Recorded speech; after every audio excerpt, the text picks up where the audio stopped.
Chapter 1031, Taming Protocol. Again, too. The opportunistic nobles weren't destroyed, but permanently precarious was a good way to describe their situation.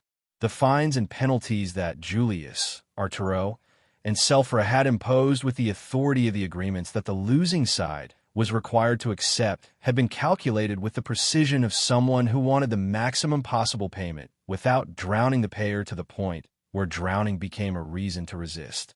That calculation was intentional. A destroyed faction had nothing to extract and a martyr's grievance to organize around. But faction that was intact but permanently precarious had obligations to meet and no surplus to fund resistance with. Better to have them working their entire lives in that almost slave-like condition, not entirely unlike the position the Iron Rank Tamers of the generations before Run had occupied in the old system, than to give them nothing left to lose. Aldrich had negotiated from the paying side of that line, too, because he had understood it was the only approach that let him and his family survive. He had been a competent negotiator, not in the sense of having obtained favorable conditions for his people, but in the sense of having identified the correct threshold where cooperation was the only option that preserved anything, and having guided the opportunist nobles and the once Ori independent Starweaver factions toward that threshold with enough firmness that they crossed it before their alternatives ran out entirely. The result was an opposition that existed on paper and had the real power of a faction that had paid everything it could pay and was barely maintaining the minimum structure required to remain a faction at all. Present in the formal sense, absent in any sense that mattered. Nobody took anything from Ren or from Luna that was due to them. Nobody was in a position to mention it, much less attempt it. The Goldcrest territory had passed to Ren's administration with all its access points, its ruins, and its resources. Not only that, ruins throughout all of Yano gave him free access. Even those of Yano, including its strange brain, which Ren had felt an instinctive revulsion at touching and had not attempted to connect to his network again. He had obtained several mansions in the noble sectors of the city, rights over the ruins installations that had produced the water and fire crystals. He had also obtained crystals in a quantity that took 24 seconds to read in full if anyone tried to state it completely. Also a level of access to the castle and the archives that Julius had insisted was not too much, but rather what is needed to operate correctly at the scale you are operating at, said with the delivery of someone who had made that argument enough times to have stopped feeling self-conscious about how it sounded. He was free to leave on his own, though he hadn't done so yet. The only formal requirement: announce intentions before long expeditions so that there would be a rescue protocol in place if needed. Julius and Larissa had framed it with the bureaucratic language of an administrative requirement and the tone of a family member who knows they can't prohibit anything, but can at least know where someone went. Ren had agreed without argument because it was reasonable in the only way something could be reasonable when both parties understood it wasn't a genuine requirement, but a gesture towards someone's concern. In Goldcrest territory, the difference had been visible in under 6 months and had not stopped improving as the years passed. The resources Ron had injected, the systems he had introduced from what he had learned, the cultivation knowledge he had shared with the territory's working population, all of it had produced an effect that no analysis before his arrival could have calculated correctly.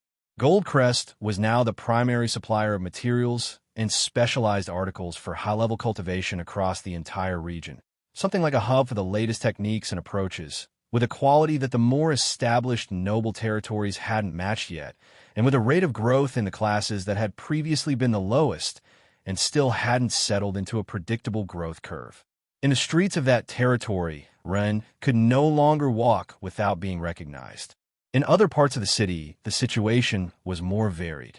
The distant zones that had never had direct contact with any of his visits maintained the indifference of distance in a world with limited communication. And there were families who looked at him with the specific hostility of people who needed a reference point for the losses they had suffered and had chosen that point with the logic of someone looking for a culprit before looking for a cause. The logic of resentment rather than analysis. But nobody in either group had the real power to affect him anymore. In the central city and the more developed territories, excepting the north, He was genuinely famous, the kind of famous where at least 2 out of 3 people in a street would have recognized him on sight. Step 6, said Larissa. Ren executed it. Larissa evaluated. Mark something. Did you speak with Victor about the reunification of the old Starweaver factions? Briefly. Ren held the Step 6 posture while answering.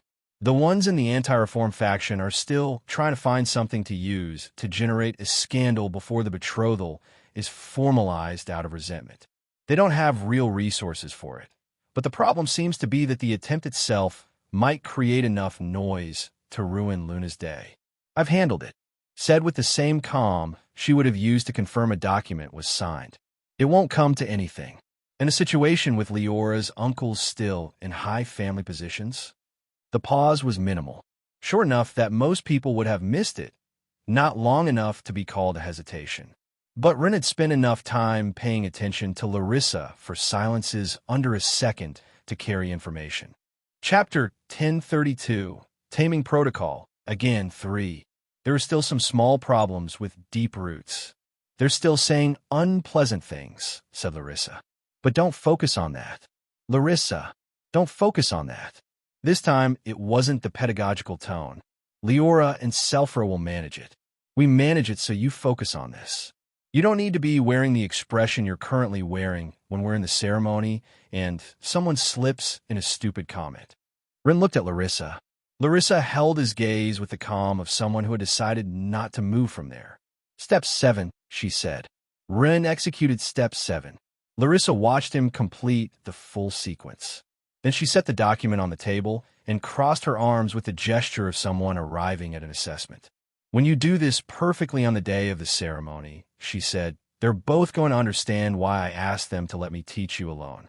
And no external noise is going to matter to them. Ren looked at her. That sounds like you have very positive expectations. But it occurs to me that Lou might be able to help in that stupid comment's regard. He said while getting closer and grabbing her by the waist.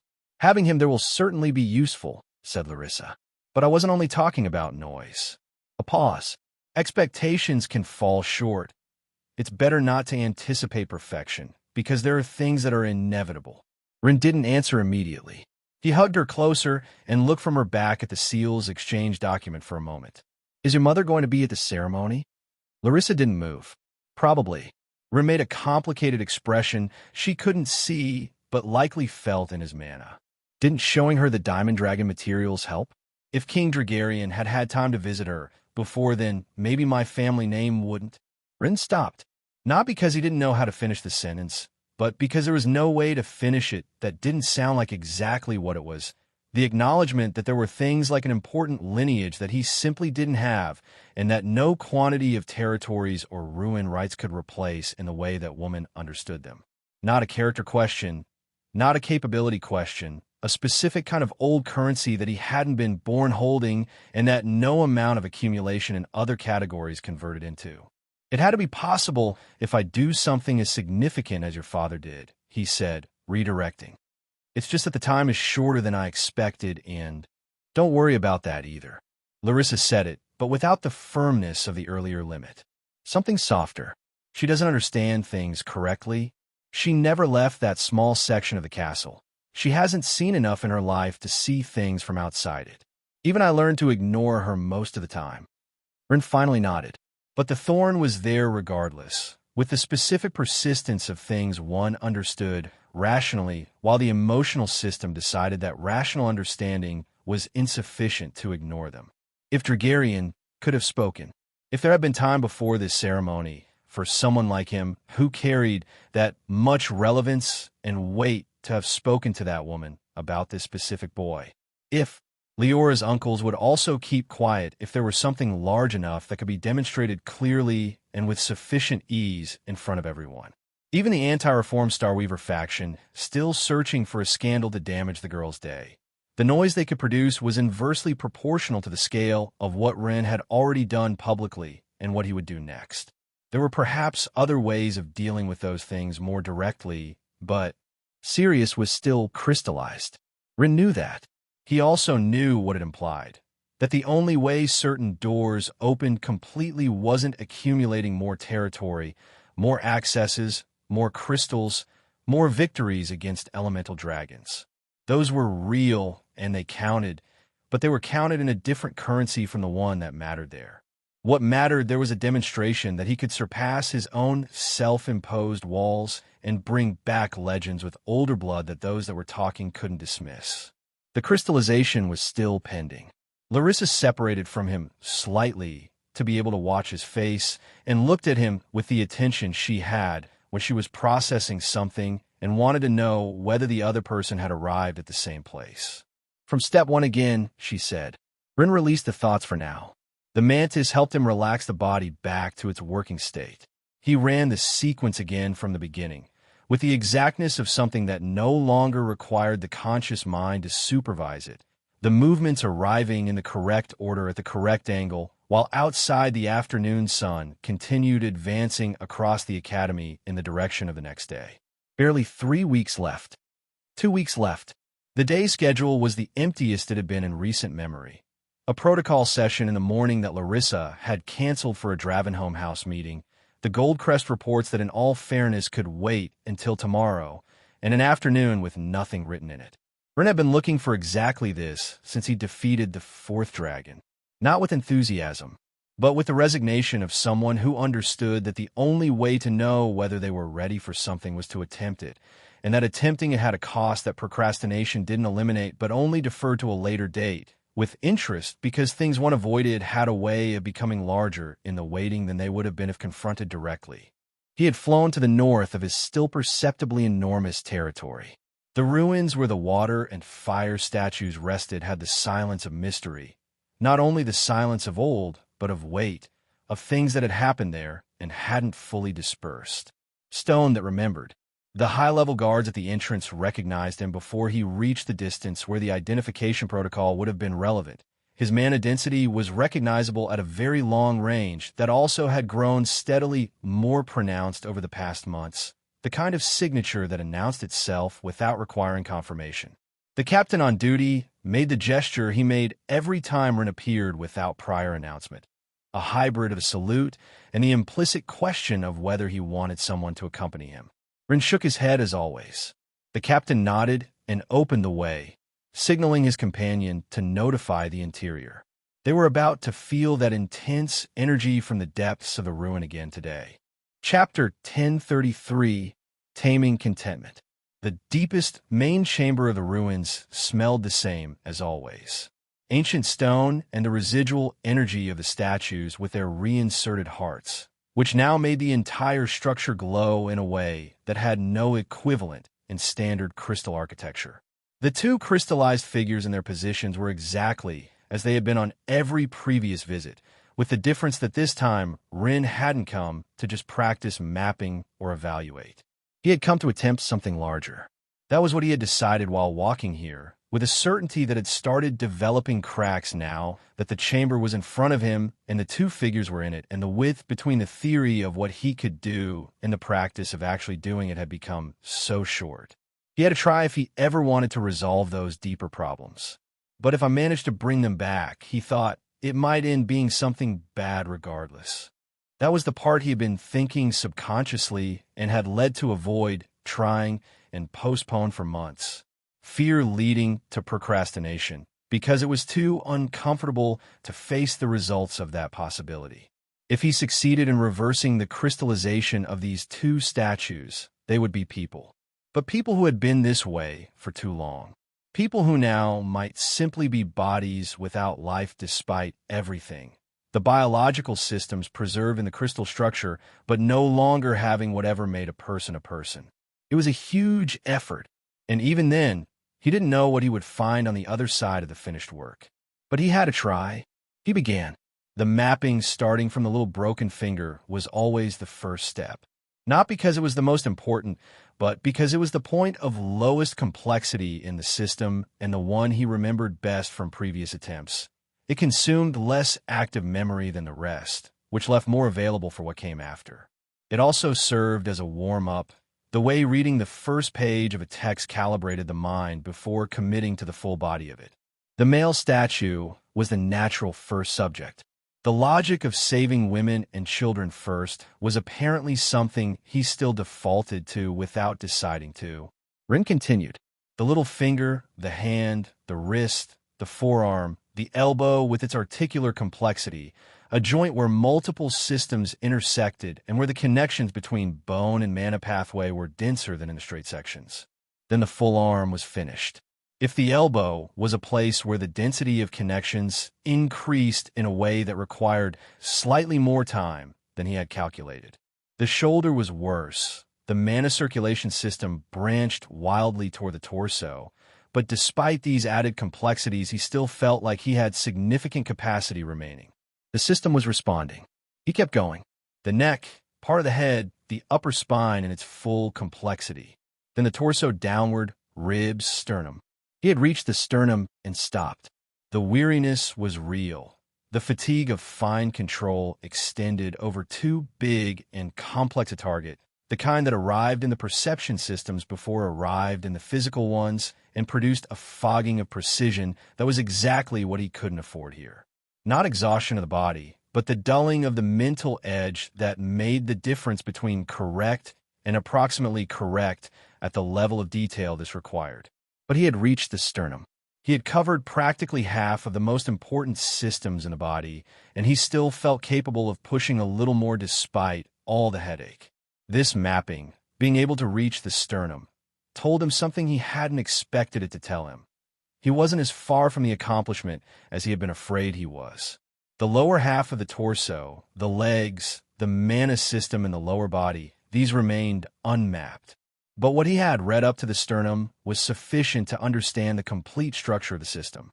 The full complexity was approximately double his current effort, and the complete structure told him that with the beasts he had now, pushed to the limit of their capacity, he could cover somewhere between 55 and 60% of the body. A little more than half. It was good. It wasn't enough. Unless... Rin looked at the statue, looked at the arm and the half of the quadriceps he had mapped, looked at the other appendages. The legs and arms can be reattached by a healer.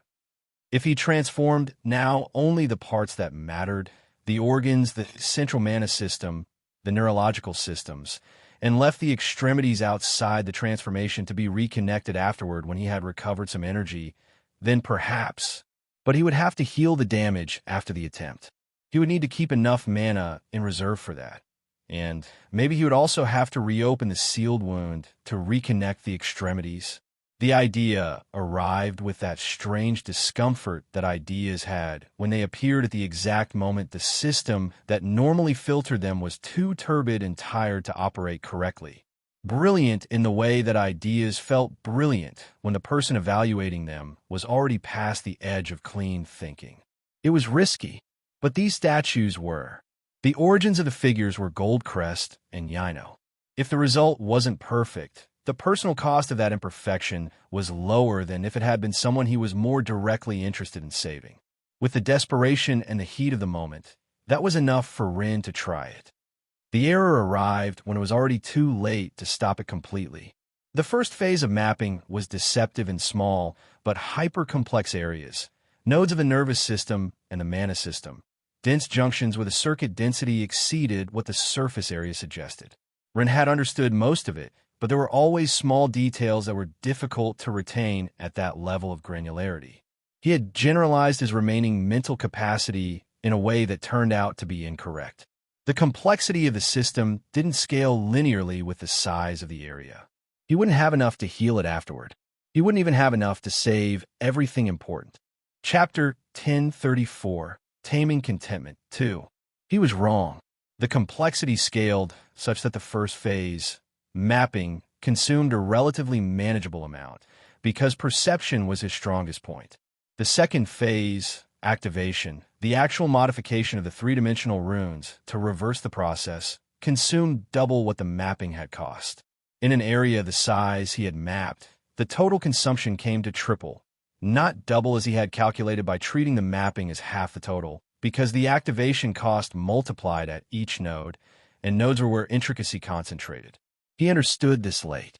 At the moment when the initiation began and the system started demanding a quantity he didn't have available to sustain the complete process. not gradually, immediately, with the reality of something that didn't warn you, but simply arrived. And what had been started couldn't be stopped without completing, only redirected. He regretted it. He had let the subconsciousness and the foggy mind decide. He had factored in, at some level he hadn't consciously examined, that these statues had come from groups that had done harm to people he knew and cared about. But Klein had been from Goldcrest, and he wasn't Rin's enemy now. Han had come from Yino, and wasn't either. The lines between faction and person were more porous than the simplicity of the facts had made them appear. He had been using that blurring as unconscious permission, and it wasn't permission he had the right to take. He couldn't treat people who were unknown to him as acceptable collateral damage. That was the line, and he had been close to crossing it, and he wasn't going to cross it. He had to save what he could now. Rin made the decision in the time it took to draw the first breath after forgetting to breathe for a moment. Less time than it would have required if he'd had to calculate it from scratch. The activation he had concentrated in the torso was redirected, concentrated into the initial mapped area and forced to complete there rather than continuing into the rest of the system. As a result, the complete left arm of the figure stopped being crystal. The rest remained crystal. The junction between the arm and the shoulder, which was now the boundary between living tissue and the unchanged crystallization, couldn't sustain the discontinuity of tissue that required circulation from side that was still fundamentally different. The living cells would begin failing at the seam almost immediately without intervention. Rin saw it before it happened and applied what he could when they separated. A rapid freeze ice containment field that would cause some small internal damage, but would pause the deterioration of the newly freed tissue long enough that it could be healed and reintegrated later. He took the arm. He held it for a moment with a feeling that wasn't only guilt, because he had tried to do something for the person even if the reason hadn't been entirely the right one. But that wasn't the absence of guilt either, because the arm he was holding was someone's arm, and that person had not asked him to try. He stored the arm in the steadily expanding space of the Wolverine. The figure's organs remained intact inside the crystallization, which was exactly what he had intended to protect at the end. The preservation was real, and it mattered in practical terms. Wasn't it? It didn't particularly help with the guilt. Rin sat on the floor of the chamber with the complete inventory of what he had just learned. He didn't have the power for this yet. If he couldn't solve this, the other thing he thought of was demonstrating that he could bring down the fire dragon alone. But he couldn't deceive himself. That was also far off. Not without perhaps 2 of his beasts at platinum, which would multiply his capacity to the range the task required. Or not without the 3-way fusion that was still theory, which would theoretically take him in one jump to a power level of diamond scale, but which required having all 3 beasts at gold first. What he had was the mushroom approximately 3 months from gold 3. What he needed was something in 2 weeks. He would have to accept it. He couldn't give Luna her father back in time for this ceremony. Sirius's door was only a step toward another that required 3 cores. They had 2. Orion's faction had handed over the second as part of the agreements, which until recently had seemed like the only remaining problem. But it wasn't the only problem, because the door required another sacrifice. Sirius had been only the first of 2, and beyond that, the artifacts the mutants had assembled at the Academy had been 8, 4 from each side of the rift, and the crystals Orion had accumulated were 7. If a second sacrifice was added to Sirius's door, they would have 6 crystal hearts, not 7, which perhaps implied that somewhere in Yano, in some ruin not yet found above ground or below it, a 7th door existed. In a 4th ruin that appeared in none of the maps, which implied a 7th sacrifice. Getting 2 people to volunteer without knowing whether Ren would be able to return them to normal afterward? Yeah, the promise was going to require more time. When they finished military service, when the moment arrived that now had years ahead of it, he would have it then. Enough time for the mushroom to reach platinum, for the new bonds that opened at that level to give him the reach that the surgery or the dragon fight required, for the scale of what he could do to become the scale of what these statues needed, and what the ones that were still more complex would need. Dragarian and Han at Diamond. Further still, but on the horizon he had reasons to keep looking toward. He sat there a moment longer, the stone cold beneath him, the chamber lit by the glow of the reinserted crystal hearts. Then he stood up. Chapter 1035, Taming Contentment 3. The 2 weeks had passed slowly, in the way weeks passed when someone had made a decision they didn't like and still needed to keep moving. Ren had closed the door on the statue problem in his mind after 3 days of turning over a risky solution. Using the 7 dragon cores that formed the energy backbone of the second chamber below the castle. The same mechanism of power Dragarian had used. The idea had lasted exactly as long as the 3 conversations, in which different people using different ways of saying the same thing had insisted that an overload capable of generating diamond rank crystals in his system could end up crystallizing him in ways that had no known solution. Because the only person who might have been able to attempt the extraction of that crystallization was him, and cloning himself was not a viable strategy. Selphra had been the last to have that same conversation. With the preserved arm now in her possession, she had said what she needed to say when Ren needed to hear something that wasn't strategy or tactics, but the other kind of thing. The girls, she had said, without preamble, because preambles were for people with no good understanding of each other. That's what's bothering you underneath all of this. Ren hadn't denied it. Then think about them in a way that lets you make them happy now. Not when you have the power you don't have yet. Now, she had asked whether he knew what might bring them happiness, at least for the moment. Ren had thought about it for a moment, and realized that he didn't know. He had spent enough time with all 3 of them to know some of their preferred gifts. Dresses came to mind first. His own design, using special fabrics he had accumulated in the superior rings across years of collecting, with details that corresponded to each of them in ways that only made sense to someone who knew them closely, but that he had been putting off working on for different reasons. Luna with the shadows integrated into the weave from the dark beast element in a way that was functional as well as aesthetic, actually built to work with her abilities. Larissa with a structure that reflected both her light and the brightness that arrived in her eyes when she released some mana. Leora with the spiritual fire translated into color in a way where the color wasn't the obvious thing, but what appeared when the light turned low. The earrings came after when Ren realized he still had some time. Crystals in complex forms with advanced level runes. Not the basic runes that the ruins had in large quantities with low effectiveness, but runes that delivered the advantages of some larger artifacts in something that fit in an earlobe, designed with the understanding that only the precision levels available to someone with Ren's enhancements could achieve. He had finished all 3 pieces 2 days before the ceremony, and the sensation of having failed to give them what he had wanted to give them had reduced from something that pressed from every side to something that sat in the background, not fully resolved, but no longer in the way. The feeling of something that was exactly as it needed to be, and that the left additional time to fix small details would only improve his good mood. The end of academic year ceremony for 5th grade was, under normal conditions, the most important event on Yano's calendar. The formal recognition of the newest adults that the city had produced. The event where the weight of what someone had become was stated out loud, in front of witnesses, in front of the families that had sent them. But this year was not a year of normal conditions. The master of ceremonies, who had held the position long enough to have seen the event in many different forms, had understood since the preparation stage that this iteration would be more elaborate than what the program described. This year, the 5th-year students were not going to be the primary focus. The main hall near the castle was full, not with the tension of the last ceremony Ron attended in this space, the one that had involved a fight for the future and the kind of stakes that preceded city-level decisions rather than the kind that preceded local applause. This time people had come because they wanted to be here and not because they were soldiers. The energy of an event where nobody was waiting for something to go wrong. Conversations in low voices filled the space before the official program began.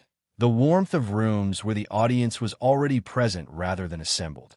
The hall today was no battlefield and finally was like other buildings being used for the purpose they had been built for, the stone and the acoustics cooperating with the occasion. The fight years couldn't shine this time, because the 8th-year class of this generation was, by any available metric, the most exceptional the Academy had produced in any documented period. The Master of Ceremonies announced this with the satisfaction of someone who had been given the privilege of reading truths that sounded like exaggerations but weren't. The first recognitions covered the year's academic merits in standard order, giving the would-be protagonist at least some face. The Tamers who had reached maturity and were receiving their inheritance rights. Those who had established additional bonds with mushrooms and would soon be true doubles were called too, and those who had completed complex tasks of various kinds. Each name arrived with a brevity that honored the merit without taking time from the program that everyone knew was coming, and the Master of Ceremonies navigated the balance with the skill of someone who understood the difference between the visible program and the real one and knew how to keep the audience in the second while executing the first. The Central Academy of Yano has the honor of registering this year a joint expedition with the most prominent families, an expedition that has no documented precedent in the history of team expeditions to the upper rings. The Master of Ceremonies held the pause that corresponded to the weight of what he was about to say. The elimination of the fourth elemental guardian dragon of the Diamond Ring, and the acquisition of the fourth of the elemental rings, which joins the ones already obtained, leaving in Yano's custody the rings of earth, water, wind, and wood, to be held for the improvement of the city's defense against the ongoing mutant siege. The whole process that with the silence that large things produced when heard out loud, and found to be larger than they had seemed in the abstract. The 10 participants of the expedition, led by Run as the 11th, were called one by one. Taro came up first, larger now, a tall, muscular frame that carried an energy suggesting he was ready for a second expedition the moment anyone asked. Broad shoulders and a solid center of gravity that made the walk look deliberate even when it was casual. The energy of someone who had been doing hard things long enough that hard things had stopped changing his expression. Lou with the face of someone who still hadn't completely finished believing he was where he was, the look of a person who kept expecting the situation to correct itself and announce that a mistake had been made. Men with the settled calm of someone who had accepted long ago that the extraordinary was simply the category he operated in, the show-off instinct too genuine to contain. Zhao moved with the precision that wasn't only in the feathers he threw, it was in every step, every weight shift, the body of someone who had trained so long to be exactly where he needed to be that being elsewhere had stopped feeling like an option. Lin with that walk, lightness and power at the same time, the legs that had kicked things much larger than anyone in this room had any business kicking, carrying her as though gravity was a suggestion she found reasonable rather than a requirement. When Selphra and Victor's turn arrived, the Master of Ceremonies did something that wasn't in the program. He stopped. He looked toward the section where Victor and Selphra were standing, with the expression of someone who had just received an instruction he hadn't anticipated and was fast calculating the cost of no complying. Lady Selphra Ashenway, he said, in the most formal register he had available, has requested that it be Prince Victor Dravenholm who presents her to this chamber. Victor, from his position, had the face he had. Not the face of someone who had made a bet and lost it, exactly. The face of someone who had made a bet, lost it, was reconciling himself with the consequences in real time, and was doing all of this while thousands of people watched. He cleared his throat. The silence had the quality of silence that formed when something unexpected was about to happen, and the room had understood that before it happened, the held breath of an audience that had caught the shape of something coming. Victor sang. Chapter 1036, Taming Contentment 4. Not a long song, not elaborate either, just one verse, for lines in the register of the ceremonial songs the Dravenholm family had used at military events since before most people present were born, the register of things meant to be said once and remembered. His voice was low, with the resonance of voices that filled a space differently from how they filled it in conversation. The kind of voice that suggested the speaker had been given something and had chosen not to use it, until now. It was unexpectedly good. What was left unfinished belongs to those who walk ahead. What was given by destiny was wholeheartedly donated to the city that birthed a diamond stead. Courage that has nothing to gain from honesty is the only honest kind. Welcome is not given by blood.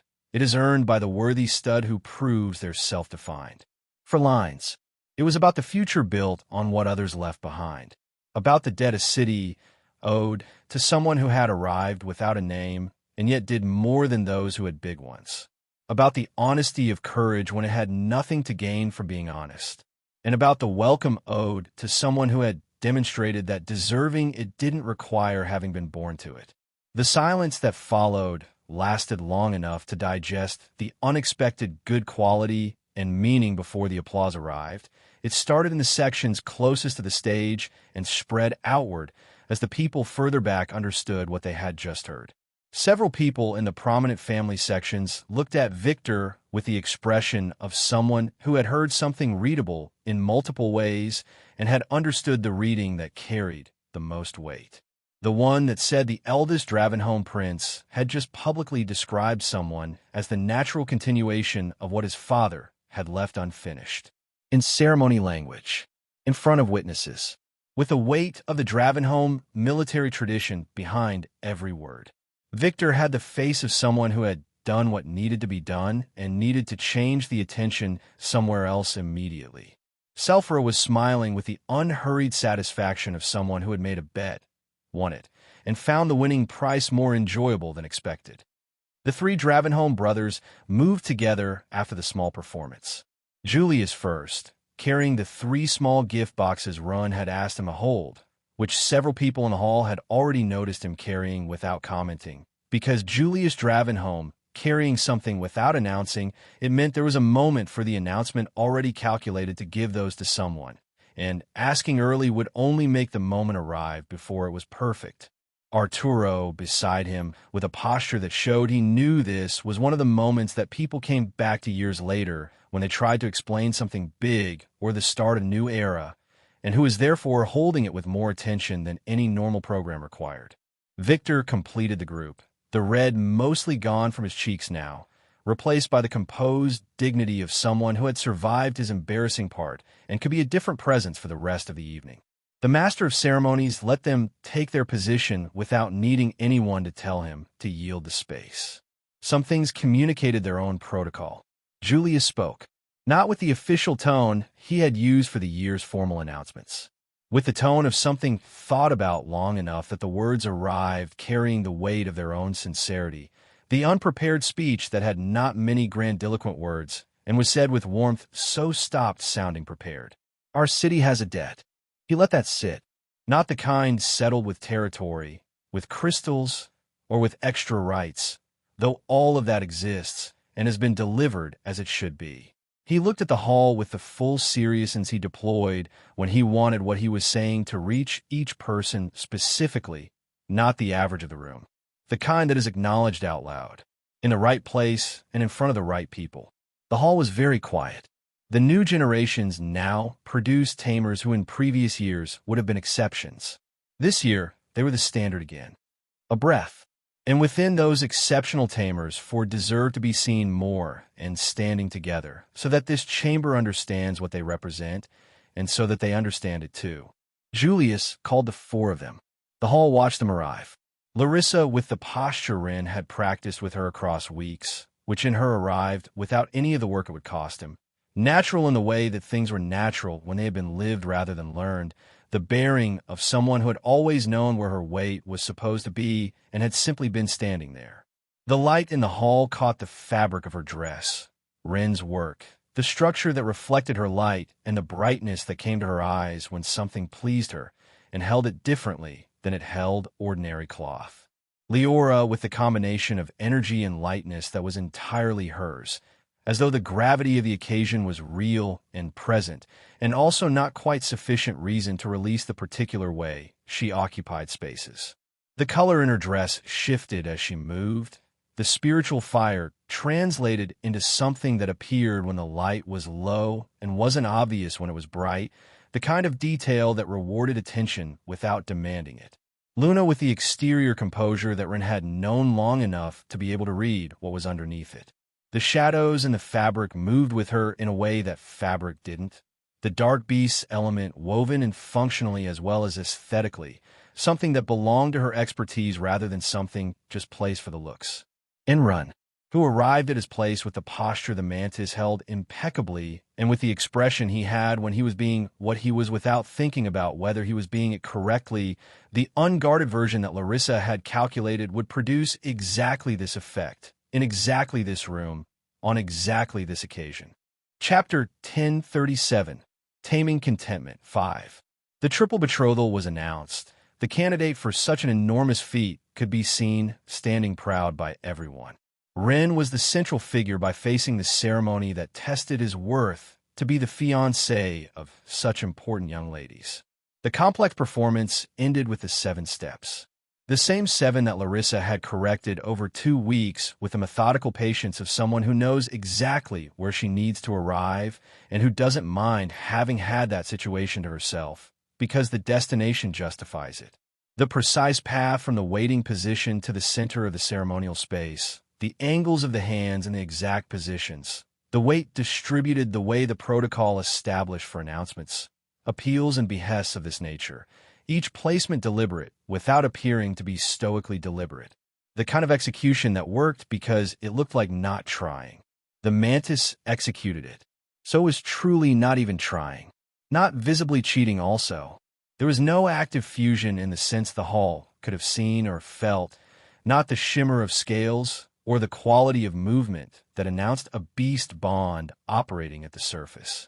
This was something finer, a minimal interface between Ren's cerebellum and the beast, enough for the body to do what the mind alone had never managed without that additional layer of control. The result was exactly what Larissa had calculated it would be. She watched him execute step 4, and something in her expression did what her expression rarely did in public. There it is, she thought, with a shiver in her back and the satisfaction of a calculation that verifies. Exactly like that. Leora saw it from her angle and took a second longer than Larissa to process it, because what she was looking at was a version of Ren that didn't correspond precisely to any version of him she already knew, which meant it required an additional moment of calibration before the recognition landed. Then it landed. Oh, thought Leora. The "oh" was the category that didn't need elaboration because it already contained everything there was to say. Luna woke from her own thoughts at step 6. Who is that gallant? A fraction of a second. Wait, another fraction. Ren. That is Ren doing that. Since when does he do that? Did Larissa teach him that? How?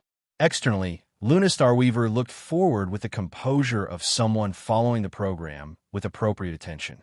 Internally, she was having a crisis of considerable proportions. Larissa, she thought, with the intensity of someone arriving at a conclusion they should have arrived at earlier, knew exactly what she was doing when she asked to teach him alone. Step 7 arrived at the correct position. Rin stopped.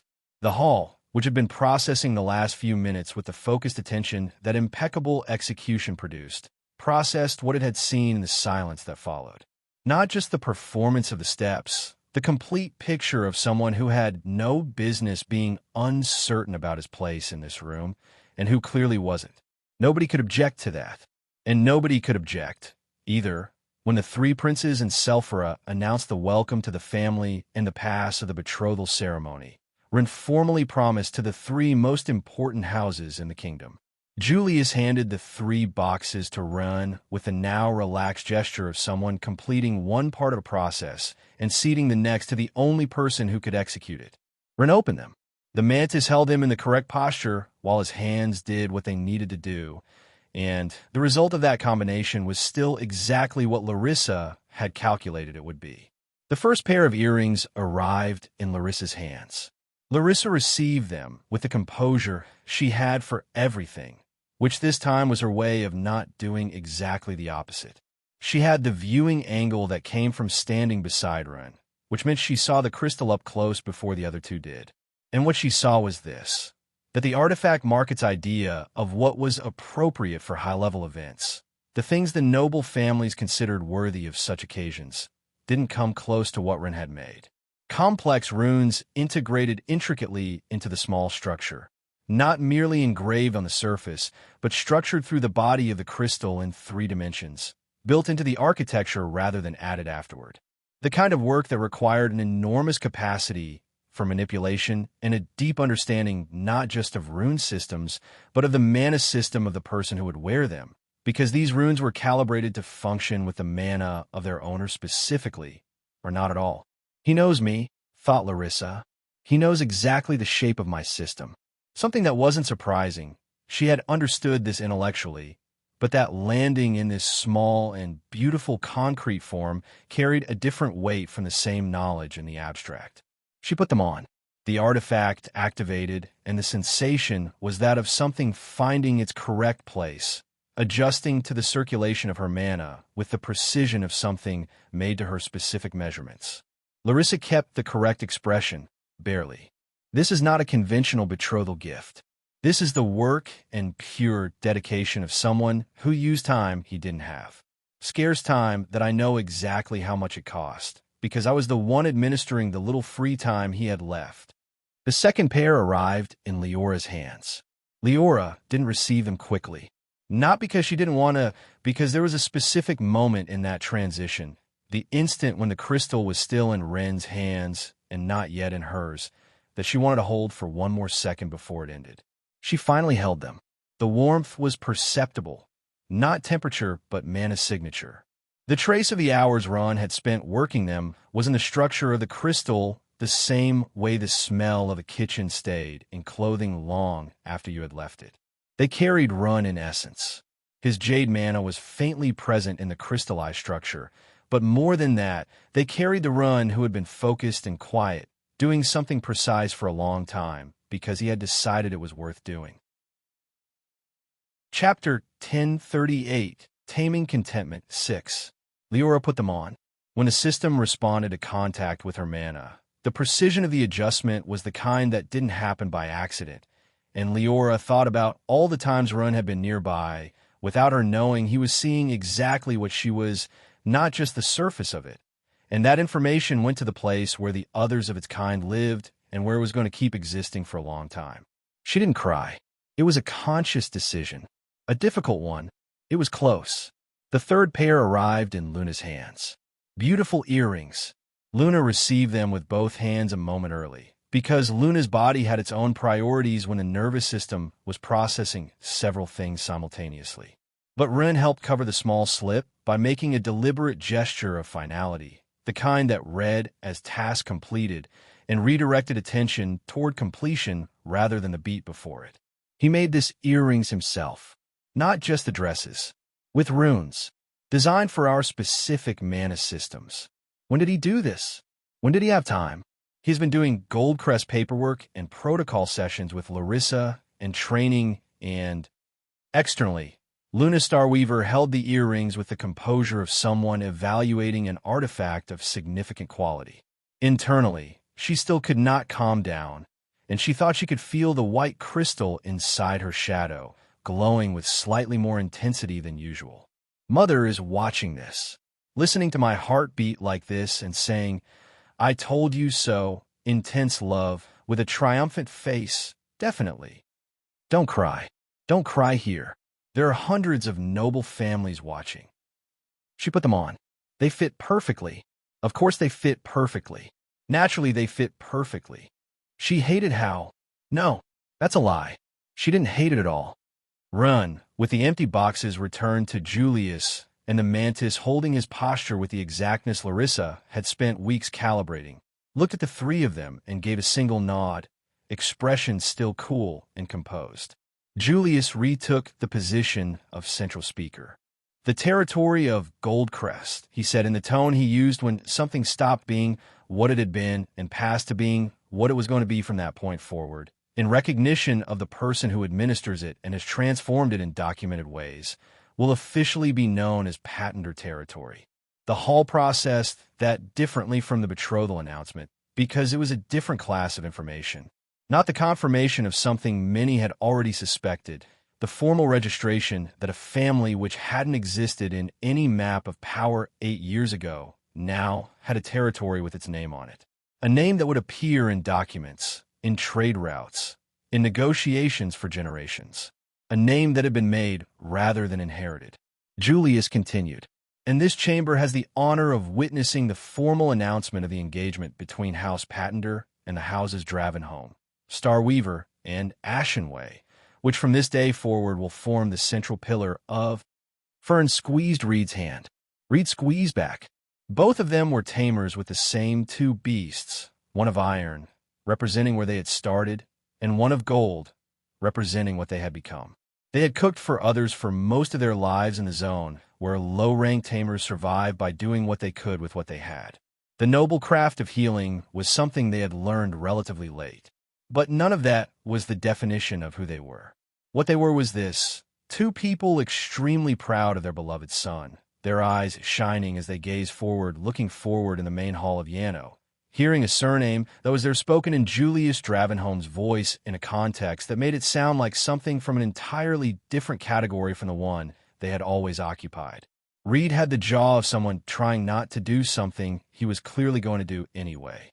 Fern had already stopped trying.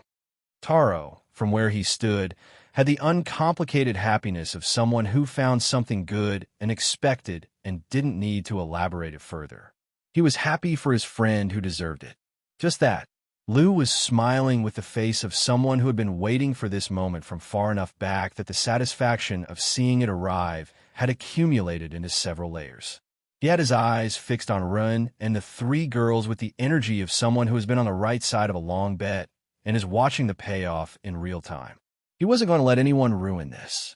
Klein had his lips pressed together with the expression of someone processing multiple things simultaneously who had decided the most appropriate face for the moment was neutral, even though nothing he was processing was neutral.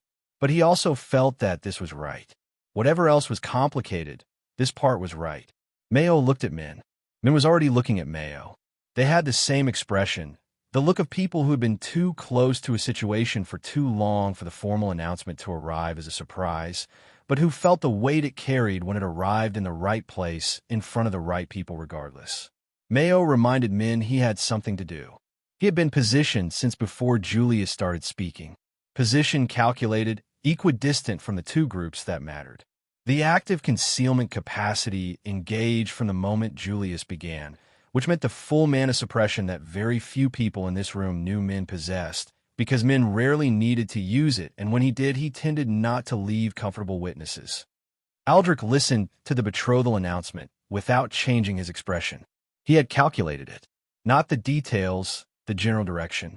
Selphra and Julius had spent years building a structure that made defensive and political sense simultaneously, and the element that had been missing during that time was exactly the kind of element that appeared when a generation produced someone who hadn't been in any prior calculation.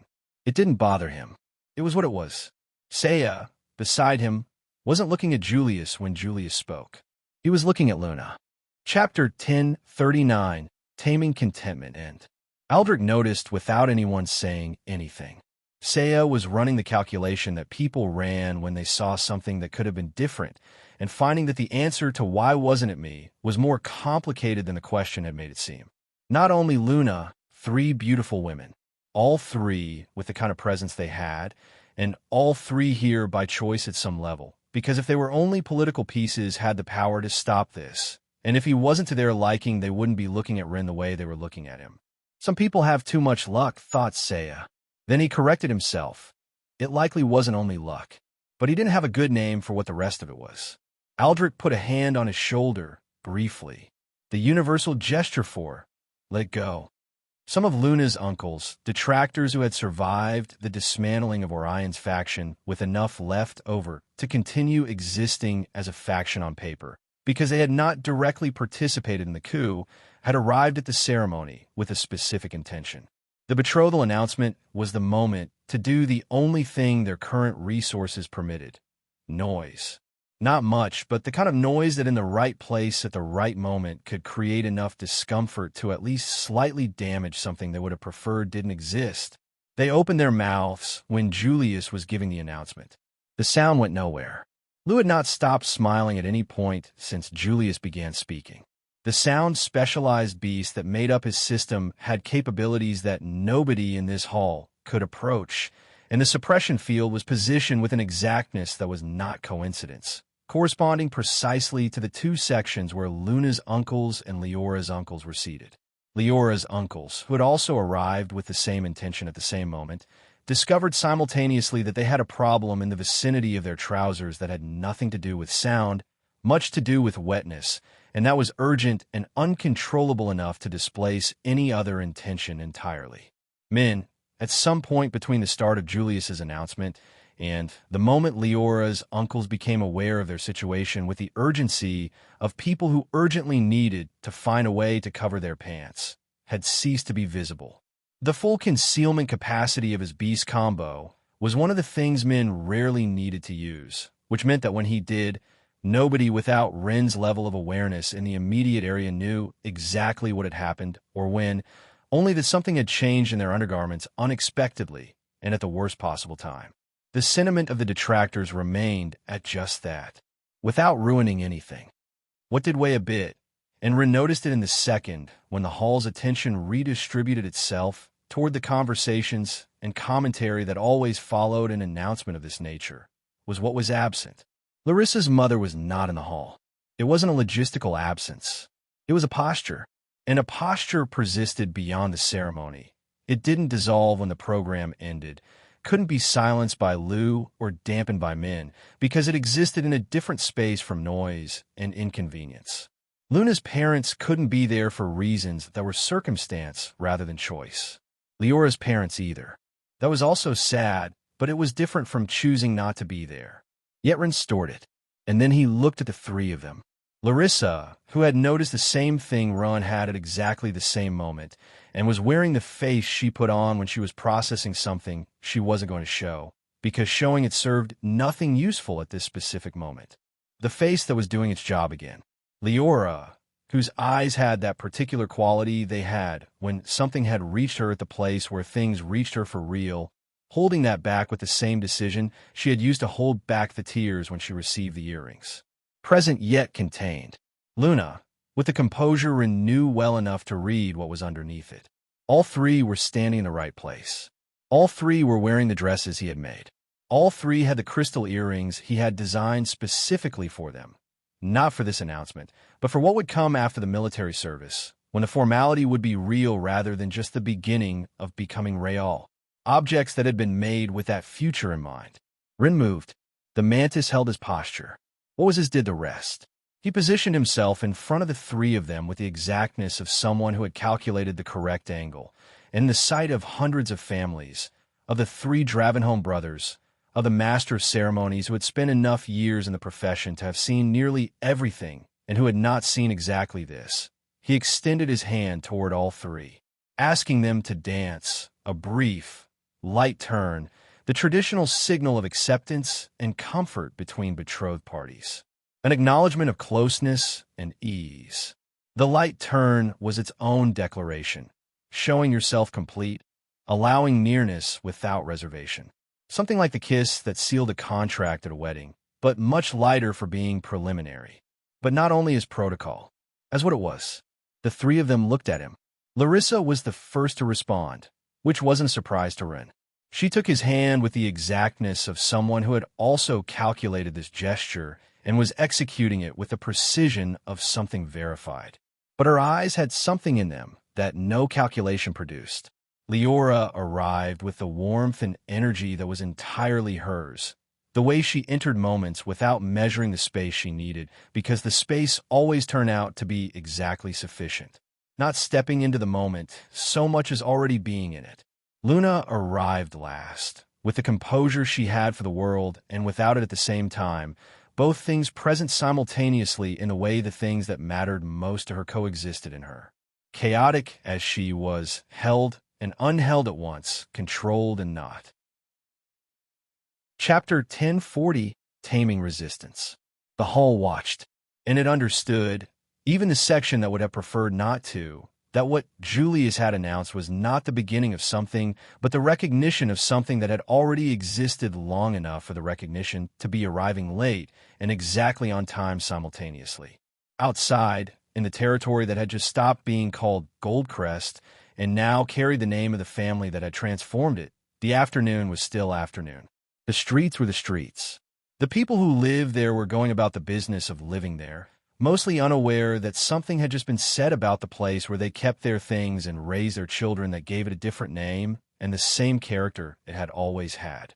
The absences were still absences, but the four of them were standing together in the right place, with what they had in front of them being enough for this moment.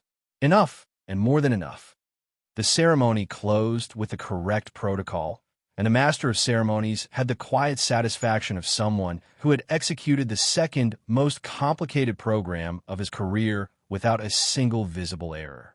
What followed was the kind of time that existed between the formal end of an event and the real end of it, the space where people who needed to speak found the right angle and the right distance, where those who had arrived together regrouped with the satisfaction or discomfort of what they had just lived, where the hall stopped being a ceremony hall and returned to being simply a large space with many people in it.